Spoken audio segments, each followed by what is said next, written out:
नमस्कार बच्चे, कैसे हो। आज हम कक्षा 5 में हिंदी विषय पढ़ेंगे। आज का पाठ का नाम है चिड़ियाघर की सैर। तो चिड़ियाघर की सैर, तो आपको मीनिंग पता है उसका गुजराती क्या होता है? प्राणी संग्रहालयની મુલાકાત। તો તમે બધા प्राणी संग्रहालय જોયું જ હશે, જોયું છે બધાએ? चलो अब हम रीडिंग करते हैं। आप अपनी टेक्स्ट बुक पाना नंबर 28 और 28 खोलिए और मैं जैसे रीडिंग करती जा रही हूँ आप ध्यान से सुनिए और पढ़िए भी, तो आपको समझ में आएगा। कल गीता अपने दादाजी के साथ चिड़ियाघर गई थी। तो कल એટલે કે કાલે ગીતા તેના દાદાજી સાથે प्राणी संग्रहालयમાં गई હતી। उसने देखा, ये क्या है कि उसने देखा, ये किसका चित्र है? कौन है? सिंह है। तो उसको क्या बोलते हैं? हिंदी में भी शेर बोलते हैं, सिंह भी बोलते हैं। सिंह के पिंजरे के पास बहुत भीड़ थी। तो तेने જોયું કે સિંહના પાંજરા પાસે ખૂબ ભીડ હતી। शेर गरजा तो सब डरकर पीछे हट गए। तो सिंह ने गर्जना करी तो બધા डरीने पाछा खसी गया। सामने लोग, क्या है चित्र? बंदर। तो सामने बंदर ये क्या है? मूंगफली। तो मूंगफली और केला खिला रहे थे। तो શું છે? સામે લોકો વાંદરાને મગફળી અને કેળા ખવડાવી રહ્યા હતા। दादाजी ने कहा, देखो वह लिखा है चिड़ियाघर के जानवरों को खाना देना मना है। तो તેમના જોડે દાદાજી હતા તો દાદાજી કહ્યું કે જુઓ પેલું લખ્યું છે પ્રાણી સંગ્રહાલયના પ્રાણીઓને ખાવાનું આપવાની મનાઈ છે। गीता बोल उठी, दादाजी वह देखिए काले मुंह का बंदर। दादाजी ने हंस पड़े और बोले, बेटिया वह बंदर नहीं है, क्या है वो? लंगूर है। ठीक है ना। तो गीता बोली उठी, दादाजी पेलो जुओ काळा मोढावाळो वांदर्यो। तो दादाजी हसी પડ્યા અને બોલ્યા, દીકરી એ વાંદરો નથી, એ શું છે? લંગૂર છે। लंगूर का मुंह काला होता है। तो लंगूरનું મોં કાળું હોય છે। एक जगह ये क्या है? गेंडो। શું કહેવાય? गेंडा। तो गेंडा दिखाई दिया जिसकी नाक पर बड़ा सा सींग था। तो एक जग्યાએ गेंडो દેખાયો જેના નાક પર મોટું શીંગડું હતું। साथ वाले बाड़े में लंबी गर्दन वाला जिराफ धीरे धीरे टहल रहा था। गीता दादाजी को खींचते हुए आगे ले गई। वहाँ ये क्या है? भालू। क्या है? भालू 2 पैर पर खड़ा था। एक तालाब में रंग बिरंगी मछलियाँ और हंस तैर रही थी। તો એક જગ્યાએ ગેંડો દેખાયો જેના નાક પર મોટું શીંગડું હતું। બાજુના વાડામાં લાંબી ગરદનવાળું જીરાફ ધીરે ધીરે ફરતું હતું। ગીતા દાદાજીને ખેંચીને આગળ લઈ ગઈ। ત્યાં રીંછ 2 પગ ઉપર ઊભું હતું। એક તળાવમાં રંગબેરંગી માછલીઓ અને બતકો તરી રહ્યા હતા। ઓકે। गीता ने दादाजी को दूसरी ओर इशारा करके दिखाते हुए कहा, दादाजी दादाजी वह देखिए पत्थर चल रहा है। तो गीता શું કહે છે કે ગીતાએ દાદાજીને કીધું, દાદાજી બીજી બાજુ ઇશારો કરીને બતાવતા કહ્યું, દાદાજી દાદાજી પેલો જુઓ પથ્થર ચાલી રહ્યો છે। दादाजी उसे समझता हुए बोले, बेटिया वह क्या है? ये पिक्चर क्या है? कछुआ। एक कछुआ है। दादाजी ने तेने समझावता बोल्या, दीकरी ते काचबो छे। जब वो उसे डर लगता है तो वह अपनी गर्दन और हाथ पैर अपने खोल में छिप जाता है, फूल उसका रक्षक है। गीता दौड़कर आगे गई। तो દાદાજી શું કહે છે કે દાદાજી તેને સમજાવીને કહ્યું, દીકરી તે કાચબો છે. જ્યારે તેને બીક લાગે છે ત્યારે તે પોતાની ગરદન અને હાથ પગ પોતાના કવચની અંદર સંતાડી દે છે. કવચ તેનું रक्षक छे। गीता दौड़कर आगे गई। एक बड़े तालाब में मगर तैर रहे थे। जैसे एक मगर ने मुंह खोला तो गीता ने डरकर दादाजी का हाथ पकड़ लिया। कुछ और आगे एक बड़ा सा एक पिंजरा था, उसमें बहुत चिड़िया थी। गीता ने खुशी से ताली बजाई और कहा, वह देखो हरियल। तो गीता दौड़ीने આગળ ગઈ તો એક મોટા તળાવમાં મગર તરી રહ્યા હતા. જેવું મગરે મોઢું ખોલ્યું કે ગીતા ડરીને દાદાજીનો હાથ પકડી લીધો. જરાક આગળ એક મોટું પાંજરું હતું, તેમાં ઘણા બધા પક્ષીઓ હતા. ગીતાએ ખુશ થઈને તાળી પાડી અને કહ્યું, पेलो जुओ पोपट। दादाजी ने कहा, हाँ, और इधर देखो वह सफ़ेद वाला विदेशी पक्षी है, उसे कातुआ कहते हैं। गीता चहर कर बोली, दादाजी कुछ चिड़िया तो हमारे घर के पास भी दिखाई देती है, जैसे चिड़िया। पिछले साल पिकनिक पर हमने बाग में नाचता हुआ मोर भी देखा था।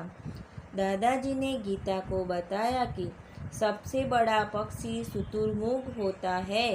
वह देखो शुतुरमुर्ग पेड़ की छाया में खड़ा है। તેનું ગુજરાતી થશે, દાદાજીએ કહ્યું, હા, અને ત્યાં જો પેલું સફેદ વિદેશી પક્ષી છે તેને કાકા કૌવા કહે છે. ગીતા ખુશ થઈને બોલી, દાદાજી કેટલાક પક્ષીઓ તો આપણા ઘરની પાસે જ જોવા મળે છે, જેમ કે ચકલી. ગઈ સાલ ઉજાણી વખતે અમે બગીચામાં નાચતો મોર પણ જોયો હતો. દાદાજીએ ગીતાને જણાવ્યું કે સૌથી મોટું પક્ષી શારમૃગ છે. પેલું જો શારમૃગ ઝાડની છાયામાં ઊભું છે. चिड़ियाघर में क्या है, हाथी और ऊंट की सवारी भी कर सकते हैं। सामने क्या है, आइसक्रीम। सबको अच्छा लगता है ना आइसक्रीम, तो आइसक्रीम का एक ढेला है, ढेला था। दादाजी ने अपनी डंडी टिकाई, दादा हाथ में पकड़े ने तो लकड़ी टिकाई और गीता के लिए आइसक्रीम खरीदी. तो दादाजीए શું કર્યું, પ્રાણી સંગ્રહાલયમાં હાથી અને ઊંટની સવારી કરી શકાય છે. સામે આઈસ્ક્રીમની એક લારી હતી. દાદાજીએ પોતાની લાકડી ઊભી મૂકી અને ગીતા સામે આઈસ્ક્રીમ ખરીદો, એટલે ગીતા માટે આઈસ્ક્રીમ ખરીદી દો. अब तक दोनों थक चुके थे। वे चिड़ियाघर के क्या है, दरवाजे के बाहर आई बस पकड़ी और अपने घर आ गए. અત્યાર સુધીમાં બંને થાકી ગયા હતા. તેઓ પ્રાણી સંગ્રહાલયના દરવાજેથી બહાર આવ્યા, બસમાં બેઠા અને પોતાના ઘરે આવી ગયા. अभ्यास प्रश्न 1, ऊंची आवाज़ में पढ़िए और अपनी कॉपी में लिखिए. ये आपको नोटबुक में लिखना है. मैं जैसे बोलती हूँ आपको भी ऐसे बोलना है. क्ष रक्षक, रक्षा पक्षी. त्र पत्र, नेत्र पुत्र. ज्ञ याज्ञा, ज्ञान प्रज्ञा. श्रम परिश्रम विश्राम. प्रश्न 2, पढ़िए और लिखिए. पढ़िए और अपनी कॉपी में लिखना है. आपको नोटबुक में लिखना है सब चीज़. क ख, तो क ख वाले शब्द है संयुक्त व्यंजन. मक्खन मक्खी. च छ मच्छर मगरमच्छ. ट ठ चिट्ठी गठर. प्रश्न 3, निम्नलिखित अंश पढ़कर प्रश्नों के उत्तर दीजिए. ते आपको पैराग्राफ दिया है, पैराग्राफ रीडिंग करना है, उसमें से आंसर ढूंढ के आपको लिखना है. अगर आप कभी घूरे करेंगे तो आपको पता चलेगा कि छोटे बच्चे अपनी पलकों को 1 मिनट में औसतन 1 से 2 बार झपकते हैं, जबकि वयस्कों में यही संख्या करीब 10 होती है। જો તમે ક્યારેક ધ્યાનથી જોશો તો તમને ખબર પડશે કે નાના બાળકો પોતાની પાપણના પલકારા 1 મિનિટમાં 1 થી 2 વાર કરે છે, જ્યારે પુખ્ત માણસો આ સંખ્યા લગભગ 10 હોય છે। हमारे शरीर को एक वक्त का खाना पचाने या हजम करने में करीब 12 घंटा का समय लगता है। तो આપણા શરીરને એક સમયનું ભોજન પચાવવા કે હજમ કરાવવામાં लगभग 12 કલાકનો સમય લાગે છે। क्या आपको पता है कि हमारी यानी मानव शरीर में नाक व कान 2 ऐसे अंग हैं जिनका आकार पूरे जीवनकाल तक बढ़ता ही रहता है। શું તમને ખબર છે કે આપણા એટલે કે માનવ શરીરમાં નાક તથા કાન એ 2 એવા અંગો છે કે જેના આકાર આખી જિંદગી સુધી વધતો જ રહે છે। હવે તમારે પ્રશ્નોના જવાબ લખવાના છે। छोटे बच्चे और वयस्कों की पलकें झपकने में क्या अंतर है? तो आंसर उत्तर छोटे बच्चों की पलकें 1 मिनट में 1-2 बार झपकती है, जबकि वयस्कों की पलकें 1 मिनट में करीब 10 बार झपकती है। 2. हमारे शरीर को कौन सा कार्य करने में 12 घंटा लगते हैं? उत्तर तो हमारे शरीर को एक वक्त का खाना हजम करने में 12 घंटा लगता है। शरीर के ऐसे कौन से 2 अंग हैं जो पूरे जीवन काल तक बढ़ते रहते हैं? तो हमारे शरीर में नाक और कान ऐसे 2 अंग हैं जो पूरे जीवन काल तक बढ़ते रहते हैं। ये आपका है ना, ये नोटबुक में आपको क्वेश्चन और आंसर सब लिखाना है। मैं जैसे जैसे पढ़ाती हूँ आपको वैसे वैसे आपको क्वेश्चन आंसर नोटबुक में उतारने हैं। प्रश्न 4, कोई बहुत धीरे चलता है तो लोग कहते हैं यह कछुए की चाल चल रहा है। अब तुम बताओ कि तेज चाल चलने वालों को क्या कहोगे? उत्तर तेज चाल चलने वाले को हवा की चाल कहेंगे। चिड़िया में जाकर क्या क्या नहीं करना चाहिए? उत्तर तो पिंजरे के नज़दीक जाना नहीं चाहिए, शोरगुल नहीं करना चाहिए, जानवरों को चिढ़ाना नहीं चाहिए, जानवरों की कंकड़ या खाना नहीं फेंकना चाहिए।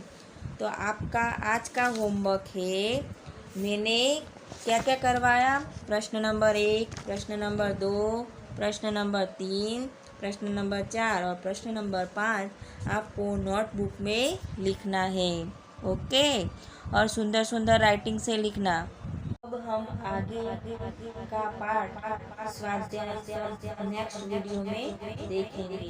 Okay, thank you, bye bye, have a nice day, wonderful day.